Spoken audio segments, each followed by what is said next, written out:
근본적으로 작은 여우를 잡아야만 주님과 함께 살 수 있다는 거예요. 그게 뭐예요? 주님과 주님보다 더 사랑하는 세상의 것들이 바로 작은 여우예요. 근데 정작 우리는 그것을 잡지 않고 무관심하고 하찮게 여기고 포도 무너진 것만 회개해요.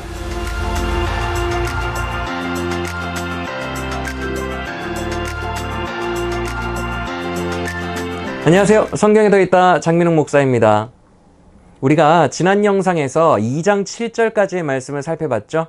그 부분이 아가서에 나타난 신자의 6단계 중에 첫 단계라고 말씀을 드렸어요. 이 첫 단계는 흔히 우리가 알고 있는 회심 단계입니다. 처음 주님 만났을 때 그때 단계예요. 근데 이 첫 번째 단계 회심하신 분들, 경험해 보신 분들은 아실 텐데요. 꿈처럼 황홀하지 않습니까? 이때는요, 속된 말로 떨어지는 낙엽들도 막 슬로우 모션으로 느리게 떨어지는 것 같고요. 작은 바람, 스치는 바람 한 자락도 다 세밀하게 느껴지고, 마치 남녀가 연애할 때 중에서 제일 행복할 때 그때 모든 게 막 느리게 지나가잖아요. 다 느껴지고 그때와 비슷한 느낌이라고 할 수 있어요. 그래서 술람미 여인도 지난 영상 마지막 본문인 2장 7절에서 이렇게 고백하잖아요. 이 황홀한 꿈에서 깨지 않도록 나를 깨우지 말아달라. 회심하셨던 분들, 그때의 기억, 정말 깨지 않은 꿈과 같은 기억이죠. 이 영상을 함께하고 계신 분들 중에서 혹시 이런 회심의 단계가 이미 오래전 일인 분들도 계시지 않습니까? 저도 그런데 그러면 아련한 기억으로 남아있잖아요. 저런 시절이 다시 올까 싶기도 하고 말이죠. 특히 광야로 주님이 성숙으로 인도하시면 되게 힘들어서 그때가 아련하게 느껴져요. 근데 걱정하지 마시길 바랍니다. 그런 깊은 사랑의 감격이 있는 시절이 또 와요. 실제로 아가서를 보면요, 이 황홀한 꿈에서 나 깨우지 말아줘 라고 술람미 여인이 예루살렘의 딸들에게 노래하는 장면이 총 3번이나 나와요. 첫 번째 고백은 우리가 지난 시간에 살펴봤던 1단계 회심 때 나오고요. 두 번째는 오늘 우리가 배울 2단계를 마치고 나면 또 이 고백 나와요. 그리고 제일 마지막에 아가서 8장쯤 가서 5단계를 마치고 완전한 사랑의 관계가 이루어졌을 때 이 고백이 또 나와요. 이 3번의 황홀함이 우리 신앙생활에 놓여 있다는 거예요. 그러니까 이미 회심했을 때 그때 너무 좋았던 그 시절이 지나가서 낙심하고 있는 분들 계시다면 또 오니까 낙심하지 마시길 바랍니다. 이번 영상에서 이제 두 번째 사랑의 단계에 대해서 나눠보려고 하는데요. 그 범위는 2장 8절부터 3장 5절까지예요. 회심한 신자가 그 다음에 나아가야 되는 과정은 예수님과의 연합이라고 할 수 있어요. 근데 상당수의 신자들이 이 연합의 과정으로 들어오지를 못하고 그 앞 단계에서 계속 머무르는 걸 많이 보게 돼요. 여러분 실제로 이런 경험 없으세요? 분명히 예수님의 사랑을 깨달아서 회심했거든요. 근데 시간이 점점 지나고 실제 삶 속에서 그 예수님이 안 느껴지는 거예요. 예수님의 부재 상황을 경험하는 거죠. 당연히 그 사랑의 예수님이 늘 나와 함께 하실 줄을 막연하게 생각하고 알아왔는데 그 주님이 삶에서 안 보이는 거예요. 이게 바로 연합의 과정 2단계로 들어가지 못했기에 오는 현상이거든요. 우리 주변에 많은 신자들이 실제로 회심 체험에까지 그치고 마는 경우가 빈번한 게 바로 이 때문이에요. 연합이란 쉽게 말해서 주님과 온전히 연합하는 거, 하나가 되는 거예요. 실제로 우리로 말하면 결혼을 하는 거죠. 회심이 막 남녀가 사랑을 속삭이고 사랑을 확인하는 단계, 정말 그래 막 너무 좋은 단계라면 연합은 결혼입니다. 나는 포도나무여 너희는 가지니 나와 함께 살자, 이것과 같다고 할까요? 그래서 우리가 두 번째 과정으로 살펴볼 연합은요, 정확하게 말하면 프로포즈 해오시는 주님의 그 프로포즈를 받아들이고 그래요 결혼할게요, 결혼식장으로 가는 단계를 말하는 거예요. 여러분 연인끼리도 그러잖아요. 방금 말씀드렸지만 서로 사랑 확인만 하면 뭐예요? 그리고 그 순간 너무 황홀하면 뭐예요? 그 다음에 사귀자 혹은 결혼하자 이런 계약관계, 서로 묶이는 관계로 전진하지 않으면 그때 아무리 황홀한 그 날이 있어도 아무 의미가 없어져요. 두근거렸던 그날의 추억으로 끝나버리는 것입니다. 관계는요 전진이 되어야 되는 거예요. 두 사람이 사랑을 서로 확인했으면 연합으로 나아가야 하는 거죠. 술람미 여인의 과정도 그랬어요. 인격적인 사랑의 만남을 가졌던 그녀는 이제 솔로몬의 본격적인 프로포즈를 받기에 이르는데요. 2장 8절과 9절을 보면 프로포즈하러 달려오는 솔로몬의 모습을 술람미 여인의 목소리로 그리고 있음을 볼 수 있어요. 내 사랑하는 자의 목소리로구나. 보라, 그가 산에서 달리고 작은 산을 빨리 넘어오는구나. 내 사랑하는 자는 노루와도 같고 어린 사슴과도 같아서 우리 벽 뒤에 서서 창으로 들여다보며 창살 틈으로 엿보는구나. 여러분, 노루와 사슴은 어떤 짐승이에요? 발이 빠르죠. 즉 이 말은 프로포즈하러 달려오는 자가 얼마나 그 마음에 사랑이 가득한지 빨리 그녀 보고 싶어서 날랜 속도로 달려온다는 것을 표현한 거예요. 여러분 우리도 마찬가지입니다. 처음으로 우리에게 사랑을 표현하셨던 그 주님이요, 여러분에게 이제는 나와 함께 살자며 프로포즈하러 오실 때도 이런 사랑의 충만함과 열정으로 달려오신다는 거예요. 여러분 확신하시길 바랍니다. 그의 사랑은 변개치 않아요. 언제나 동일하십니다. 근데 중요한 게 있어요. 9절 마지막을 보면 그렇게 열정적으로 달려온 사람이 왜 오자마자 그렇게 열심히 달렸으면 막 끌어안아주고 보고 싶었어 하지 않고 왜 창틈으로 막 엿보고 막 벽 뒤에서 창으로 들여다볼까요? 창과 창틀이 있다는 것은요, 가림막이 있다는 거잖아요. 그래서 이건 뭔가 남자와 여자 사이에 가려져 있는 걸 말해요. 무엇이 그들을 가로막고 있는 걸까요? 이거는요, 주님이 우리를 초청하실 때 상당히 인격적이라는 것을 말씀합니다. 절대 함부로 와서 문을 확확 열어젖히는 분이 아니에요. 문 밖에 서서 우리의 마음 문을 두드리시는 분이에요. 부르실 분이에요. 이와 비슷한 표현이 하나 더 있어요. 14절의 첫 부분이 그것인데요. 14절 봅시다. 바위 틈 낭떠러지 은밀한 곳에 있는 나의 비둘기야, 내가 네 얼굴을 보게 하라. 내 소리를 듣게 하라. 내 소리는 부드럽고 내 얼굴은 아름답구나. 예수님이 우리를 보실 때 어떤 느낌으로 보신답니까? 마치 바위 틈 낭떠러지 은밀한 곳에 있는 비둘기로 보신대요. 이런 그림이에요. 절벽이 있어요, 절벽이. 나는 그 절벽 끝자락에 서 있어요, 이렇게. 절벽 끝에 이렇게. 그리고 꼭 잡고 싶은 비둘기가 있어요. 근데 그 비둘기가 글쎄 내가 내려갈 수 없는 절벽의 정중간에 움푹 파인 굴에 자기 둥치를 틀고 앉아있는 거예요. 그리고 여러분, 이 비둘기를 아무리 잡고 싶어도 잡을 수 있을까요? 절벽 아래에 있기 때문에 못 잡아요. 이 중간에 둥지가 있어서. 주님의 여러분을 향한 인격적인 사랑의 갈망이 바로 이런 느낌이라는 거예요. 주님 입장에서. 은밀한 바위 틈에 있는 나의 비둘기야, 네가 그립구나, 이렇게 말씀하는 거예요. 여러분, 사랑해 보셨죠? 사랑이 이어지고 연결되고 사랑이 성취되기가 얼마나 힘들어요. 드라마 봐도 맨날 주인공과 남자와 여자는 엇갈리잖아요. 끊임없는 구애와 사랑하는 마음만으로 안 돼요. 손바닥이 마주쳐야 되는 것처럼 사랑도 양쪽이 함께 다가와야만 완성이 됩니다. 그래서 짝사랑으로 끝나거나 사랑에 실패하고 돌아서는 젊은이들을 그린 드라마들이 얼마나 많아요. 이게 왜 그래요? 사랑은 쌍방간에 인격적이기 때문에 그래요. 만약에 인격적으로 사랑하지 않고 억지로 하면 뭐가 되죠? 폭력이 돼요. 우리를 향하신 예수님의 사랑은요, 폭력이 아닙니다. 진짜 사랑을 원하세요. 그래서 인격적이세요. 함부로 하지 않으세요. 그래서 여러분을 향한 예수님의 사랑은요, 막 여러분이 너무 좋아가지고 그 먼 길도 들놀이처럼 단숨에 뛰어오시는 강렬한 사랑이지만 지금도 반면에 여러분의 안으로 확 못 들어와요. 여러분의 창문 밖에서 열심히 여러분을 바라보시며 안타깝게 비둘기야 부르기만 하고 계시는 인격적인 사랑이기도 하다는 거예요. 이때 그가 우리를 얼마나 간절한 마음으로 부르시는지 10절 읽어보겠습니다. 나의 사랑하는 자가 내게 말하 이르기를 나의 사랑 내 어여쁜 자야, 일어나서 함께 가자. 잘 아시는 구절이죠? 이제는 일어나서 함께 가자고 프로포즈 하시는 거예요. 그래서 주님은 11절부터 13절까지 아름다운 인생을 봄날의 코드로 표현하시는데요, 이렇게 말하는 거예요. 술람미 여인아, 이제 네 인생의 겨울이 가고 봄이 왔구나. 나와 결혼해서 함께하는 그 아름답고 기쁜 봄날이 너의 앞에 활짝 열렸다, 이렇게 표현하십니다. 읽어드릴게요. 겨울도 지나고 비도 그쳤고 지면에는 꽃이 피고 새가 노래할 때가 이르렀는데 비둘기의 소리가 우리 땅에 들리는구나. 무화과 나무에는 푸른 열매가 익었고 포도나무는 꽃을 피워 향기를 토하는구나. 나의 사랑 나의 어여쁜 자야, 일어나서 함께 가자. 얼마나 아름다운 표현이에요. 지면에는 꽃이 피고 새가 지저귀고요, 풍요를 상징하는 무화과와 포도에는 이제 꽃이 피어서 향기가 가득합니다. 이런 아름다운 세상이 바로 주님과 함께하는 봄날이에요. 우리의 환경과는 상관없어요. 우리의 환경이 어떠든지 내 마음에 주님이 계시기에 연합하여서 살기 때문에 그런 거예요.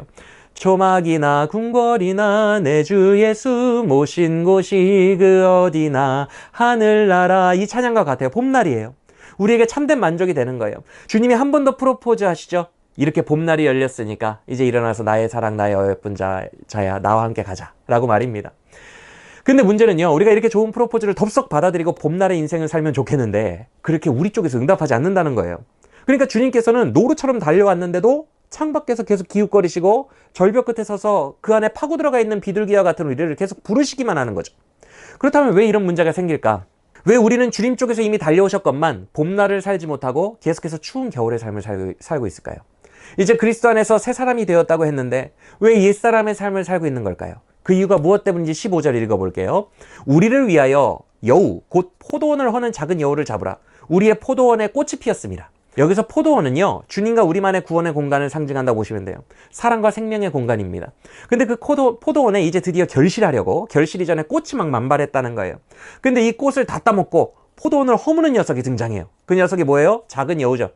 이 작은 여우가 뭘 상징하는지는 주석서마다 다 달라요. 근데 중요한 것은요, 작은 여우라는 말에 이 작은이라는 뜻이 너무 하찮아서 중요하지 않게 여긴다는 뜻을 가진 히브리어입니다.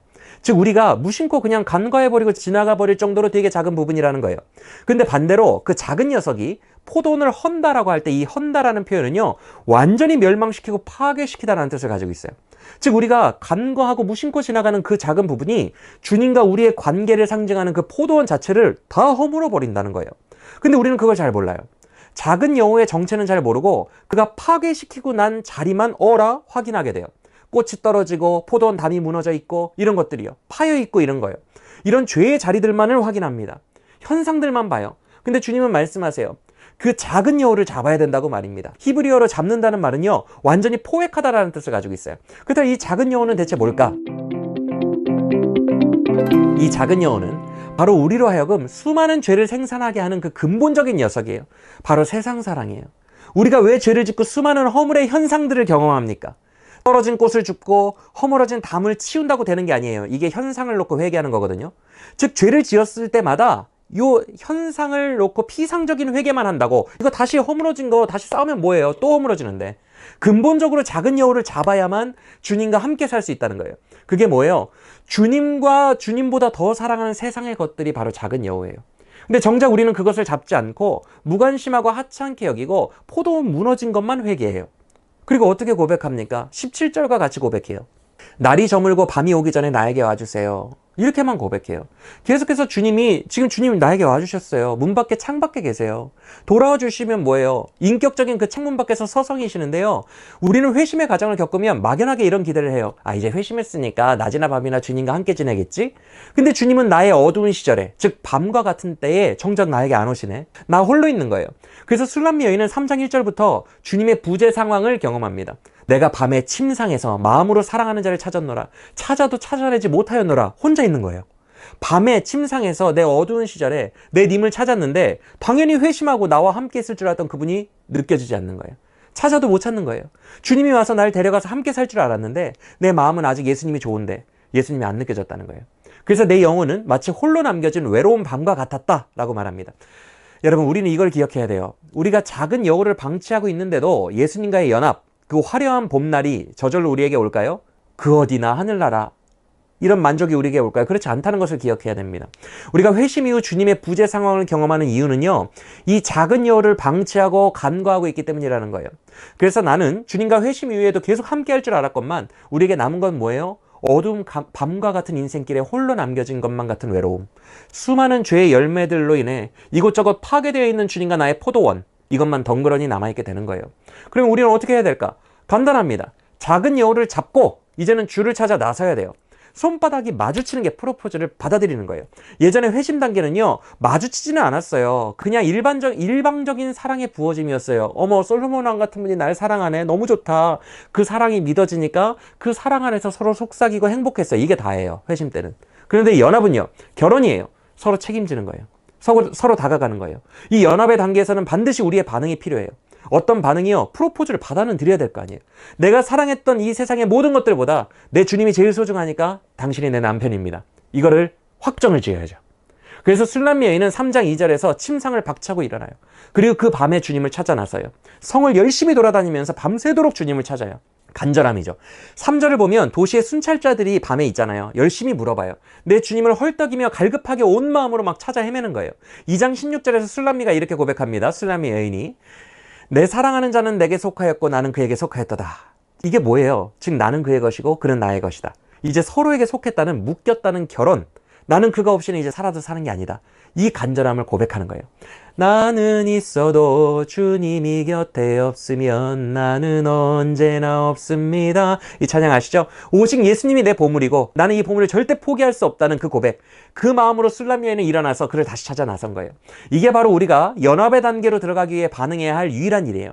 닫혀있던 내 방문을 열어야죠. 그리고 밖에 있던 그를 찾아가는 거예요. 이제는 내가 달려가는 거예요. 누구를 만나러요? 나에게 달려오신 난 너밖에 없어. 이 주님께 나도 주님밖에 없어요.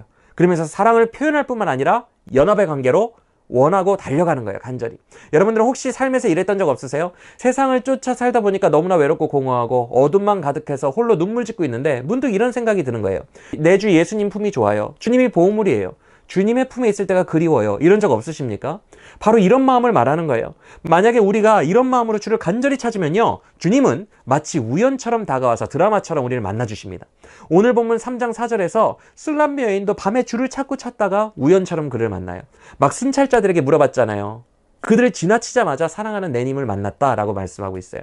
근데 중요한 것은 그때 술람미 여인이 그를 붙잡았다는 거예요. 어떻게 해요? 절대 놓지 않을 것처럼.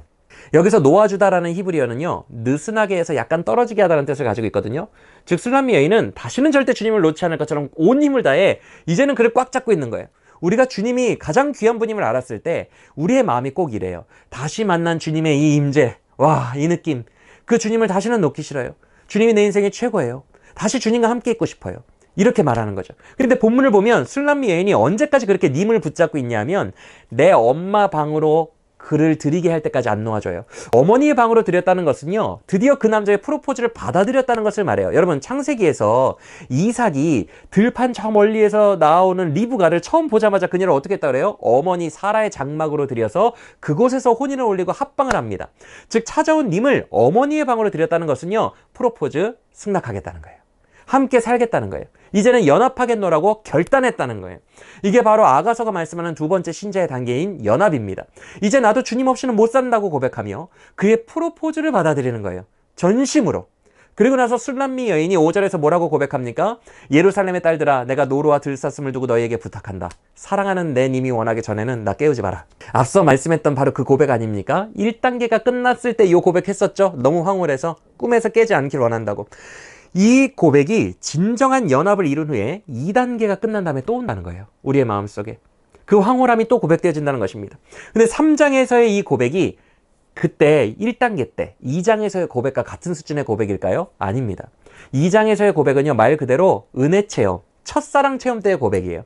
하나님의 십자가 사랑이 내 안에 부어지고 그가 나를 너무나 사랑하사 죄인인 나를 있는 모습 그대로 그의 품에 안으셨다는 게 느껴지면 그 자체가 천국과도 같아요. 용납되어졌기 때문에, 사랑 안에서. 근데 3장의 고백은 또 달라요. 물론 그 기쁨과 황홀함과 감격의 표현은 똑같지만 깊이가 달라요. 2장에서는 위로부터 내려오는 은혜 체험이었다면 3장에서는 아래로부터 올라가는 나의 사랑의 고백이 있고 주와 연합한 상태가 되는 반응이 있었어요. 그래서 그 연합에 대한 기쁨의 고백이에요. 즉 술람미 여인의 신앙이 한 단계 더 성숙했다는 거죠. 오늘 말씀을 통해 혹여 1단계, 즉 회심 단계에서 내 신앙이 계속 제자리 걸음을 하고 있는 분들이 계시다면 내 안에 작은 여울을 잡고 주님을 찾으러 그 어두운 밤길을 담대하게 나아가기를 원합니다. 내 주님밖에 없어요. 나는 주님 없이는 못 살아요. 이 고백으로 나아갈 때 주님은 멀리 계시지 않아요. 마치 우연인 듯 우리 앞에 딱 나타나셔서 우리의 손을 잡아주세요. 왜요? 그의 사랑은 처음이나 지금이나 이후에나 변개치 않고 신실하시기 때문에 그래요. 그의 쪽에서는요, 언제나 준비가 되어 있어요. 막 달려와서 창문만 보고 계세요. 우리가 나오기를 기다리고 계세요. 여러분을 사랑할 준비가 되어 있는 분이에요. 그분은 신실하십니다. 이것을 믿고 연합의 단계로 들어가 그의 프로포즈 받아들이고 주님과 연합하는, 그래서 인생의 참된 봄날을 맞이하게 되는 우리 모두가 되기를 소원합니다. 지금까지 성경에 더했다 장민호 목사였습니다. 우리 다음 시간에 봐요.